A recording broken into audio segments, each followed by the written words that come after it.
Hey guys, Pickle700 here, and in today's video, I'm going to be doing a full fire alarm system test on my fire alarm system, because I was thinking about it, and I realized that I have never made a video of doing a full test of my fire alarm system. I did one back when I was using my 2280 as my panel, but since I switched over to the MS4 and have had it in service for quite a while and have expanded the system in many different ways, I've never actually made a video of doing a full system test, which I think I should definitely do, so that's what today's video is about. So we are going to start off by putting the system into walk test. So to do that, we must open up our panel. Also, not sure if you realized in any of my recent videos, I cleaned up the wiring in here and made it look quite nice. Everything's bent the same, going in all the same directions. All the grounds are down there, and even the 120 primary side of the transformer made it all look all nice. Anyways, that's not what this video is about. So to put the system into walk test, we have to hold walk test for 5 seconds. 1, 2, 3, 4, 5.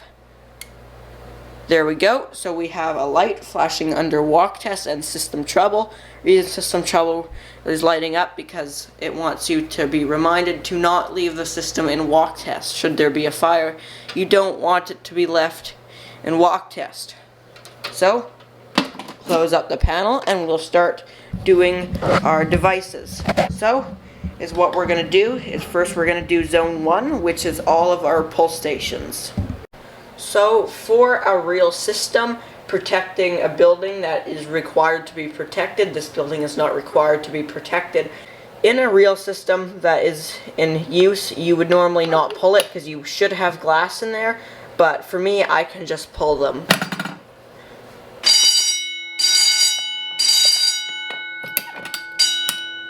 There we go, close the switch. So that's how you would normally do it, is you just switch the switch up and down, and some people take the glass out and do it that way. I guess that's an alright way to do. You're not hurting anything by doing it like that, but it just takes more time.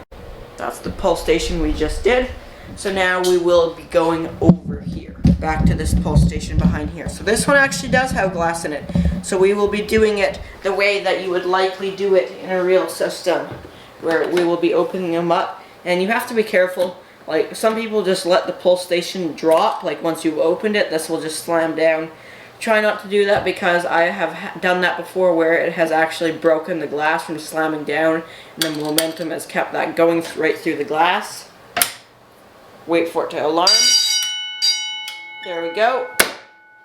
Something else interesting about walk test that many people don't know is not only it actually counts your pull stations or devices on the zone that you've tested, I'll get into that later, but it also bypasses your relays. As you would notice, this fire door is still open, which normally it wouldn't be. At the end, I will test all our strobes and bells and let it ring and make sure our relays work, but that would also bypass a dialer that you would have if you had it on the system.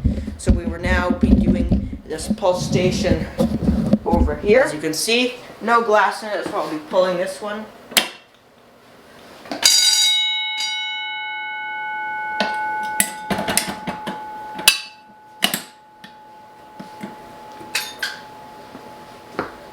That was my 3 pull stations. As you see, zone 1 is pull stations. So here's what I was saying about counting, is it will tell you, it will blink however many times it's alarmed. 1, 2, 3. Then it stops. 1, 2, 3, because I did 3 devices. You get the idea. If I rang it one more time, we would see one more. So that says that we have done all 3 devices on zone 1. Doesn't tell you that you did exactly that one, but all it says is it's alarmed 3 times. It doesn't know what device is what, being it's not an addressable system. So we will now go on to zone 2, which is our main smokes. So that is the system sensor I3 right here, and the Edwards detector over here that I really don't like because it takes a long time for it to clear. But we will be using the smoke check for that. I3 is a pretty good detector. It won't take much to alarm it, and it clears quickly. I really like the I3. because of that. So that, even though that wasn't much smoke, that will probably put it into alarm. There we go.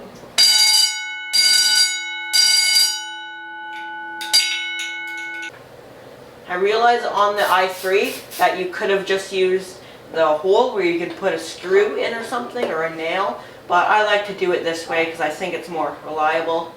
I saw I put you on the wrong side of this detector, but there it goes. We can recount. So you see 1, 2, 2. So we have 2 on there, 1, 2, and then our 1, 2, 3 on zone 1. So now we will go down to zone 3, which is our backroom smoke, which is the smoky right in there. This one's pretty good about clearing quick. This one also has a heat detector element in it, which is pretty cool.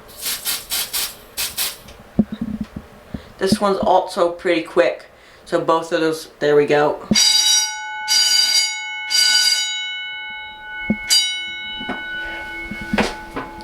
There we go. So all of our zones have been tested. Zone 4 I just have set to supervisory.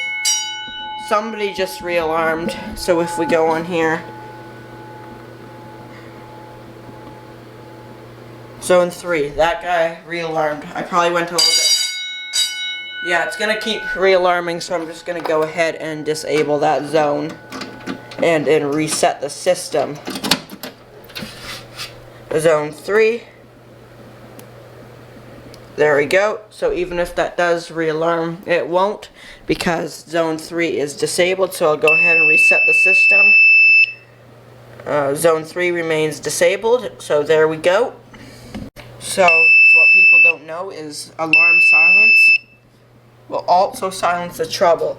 Acknowledge that won't silence an alarm. Okay, it's been a few minutes. I can undisable that zone. You do that just by holding it, and there we go. So now is what we are going to do is put the system into a real alarm to make sure our doors work and our bells and strobe. So I have this little jumper thing where I can basically short out the zone, which is completely okay to do, being this is low voltage and it's meant to be done. That's what an alarm does, is by letting the circuit go through. So I can just pick any zone. I'll just show you zone 4 is supervisory.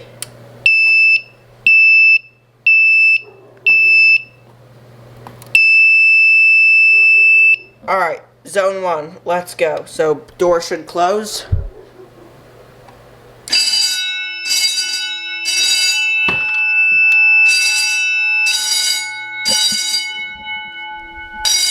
Bell works. Strobe beside bell works.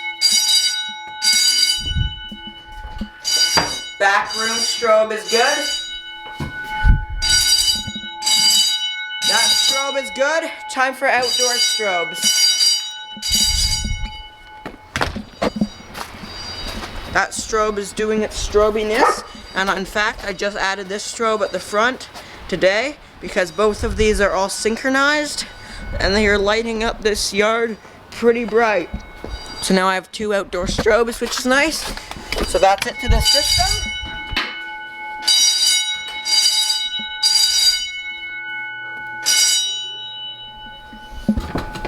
Now I can reset. Now that door will stick. There's one last thing that we can do that lots of people don't do, but you should do on a fire alarm system. So you're probably wondering what I'm gonna do, and that is every single metal device and box, whether it's metal or not, is grounded on my fire alarm system. So that means, as you would know, I had this problem in a video back, is I got a ground fault. And that was, I think it was a negative wire pinched under the 439D bell in between that and its box, creating a path to ground through the metal 439D to the grounded box, even though it was a plastic box. So I'm going to check the ground fault detection by putting this on to this resistor. Doesn't matter if it's positive or negative. And I can touch anything metal, like if I clamp onto this right there.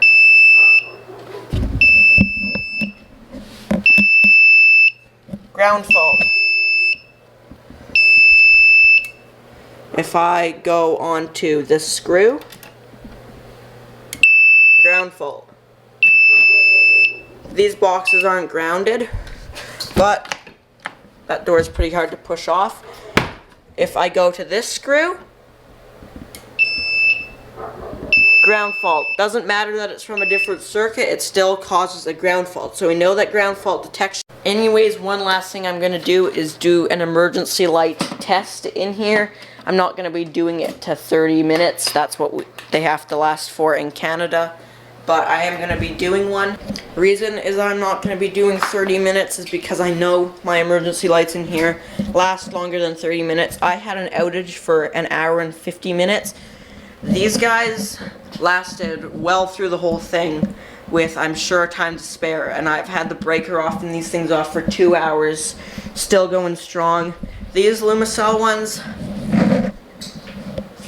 they didn't last the whole time, but they lasted most of that, well over 30 minutes. So I trust that everything's working fine. I would like to switch those over to LED bulbs because it has a quite large battery in it and would last for quite a while with LED bulbs, but I don't know where I can get those. I'm still trying to figure that out. I'm just going to be making sure everything's working by hitting the main disconnect to this building.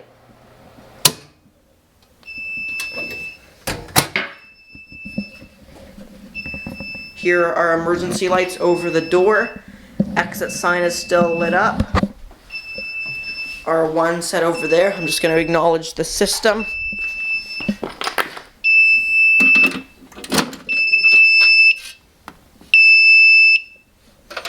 There we go.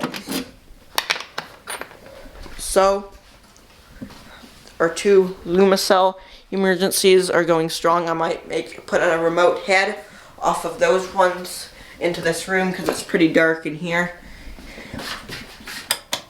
As you can see, power is off to this building. So I know these last longer than 30 minutes, so everything's good. I just wanted to show you guys. So here we go, power on. So there we go. Okay guys, that about wraps it up for this video. I might in the future make a dedicated emergency light video, but not until I add something in this back room because I feel like it's an incomplete system. Anyways guys, I hope you enjoyed this video. If you did, make sure to hit the thumbs up button. If you haven't already, make sure to subscribe. Once again, thanks for watching.